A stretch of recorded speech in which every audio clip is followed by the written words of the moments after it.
Selamat pagi jemaat yang dikasihi Tuhan. Dalam salam pagi ini kita akan melanjutkan pembacaan kita dari kitab Kejadian pasal 16. Adapun Sarai, istri Abram itu tidak beranak. Ia mempunyai seorang hamba perempuan orang Mesir, Hagar namanya.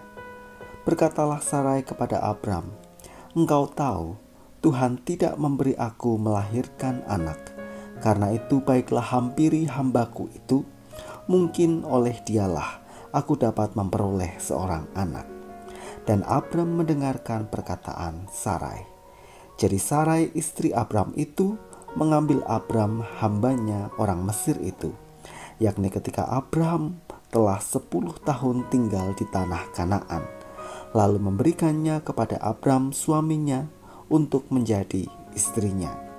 Abram menghampiri Hagar, lalu mengandunglah perempuan itu. Ketika Hagar tahu bahwa ia mengandung, maka ia memandang rendah akan nyonyanya itu. Lalu berkatalah Sarai kepada Abram, "Penghinaan yang kuderita ini adalah tanggung jawabmu. Akulah yang memberikan hambaku ke pangkuanmu." Tetapi baru saja ia tahu bahwa ia mengandung, ia memandang rendah akan aku. Tuhan kiranya yang menjadi hakim antara aku dan engkau.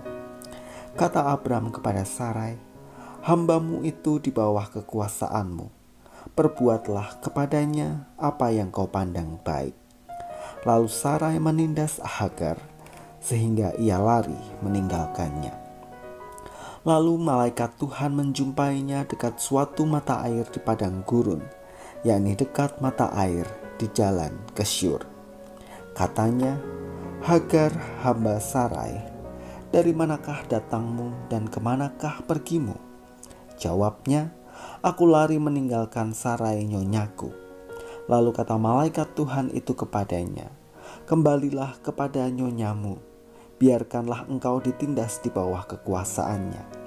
Lagi kata malaikat Tuhan itu kepadanya, "Aku akan membuat sangat banyak keturunanmu, sehingga tidak dapat dihitung karena banyaknya." Selanjutnya kata malaikat Tuhan itu kepadanya, "Engkau mengandung dan akan melahirkan seorang anak laki-laki dan akan menamainya Ismail, sebab Tuhan telah mendengar tentang penindasan atasmu itu. Seorang laki-laki yang lakunya seperti keledai liar, demikianlah nanti anak itu. Tangannya akan melawan tiap-tiap orang, dan tangan tiap-tiap orang akan melawan dia. Dan di tempat kediamannya, ia akan menentang semua saudaranya."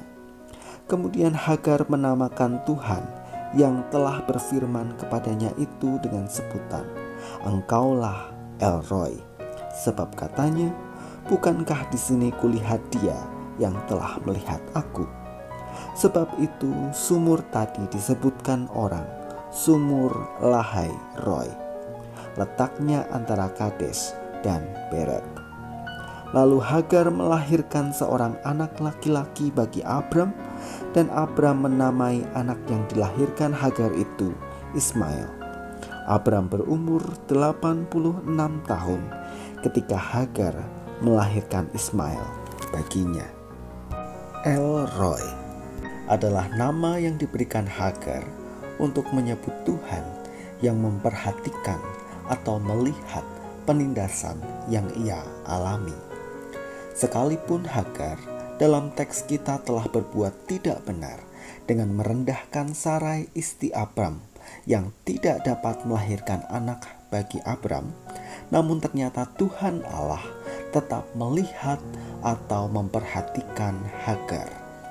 Kepada Hagar akan diberikan keturunan yang besar, karena bagaimanapun juga itulah janji Tuhan kepada Abram. Dari firman Tuhan kita belajar, betapapun kondisi kita, betapapun kesalahan kita, dan betapapun buruknya kita, Tuhan tetap memperhatikan dan melihat kepada kita. Bahkan kepada kita tetap dilimpahkan kebaikannya. Tentu ini bukan menjadi alasan bagi kita untuk tetap hidup dalam sikap atau cara hidup yang tidak benar, tetapi seharusnya menjadi peringatan yang menyadarkan kita bahwa Tuhan tetap dalam kebaikannya, meski kita sesungguhnya tidaklah layak menerima itu semua. Maka mari kita belajar untuk semakin hari semakin hidup lebih baik dan hidup berkenan kepada Tuhan, sebab Tuhan tetaplah baik adanya bagi kita. Mari kita berdoa. Terima kasih Tuhan, karena Engkau begitu baik kepada kami. Engkau tetap memperhatikan kami bagaimanapun kondisi kami.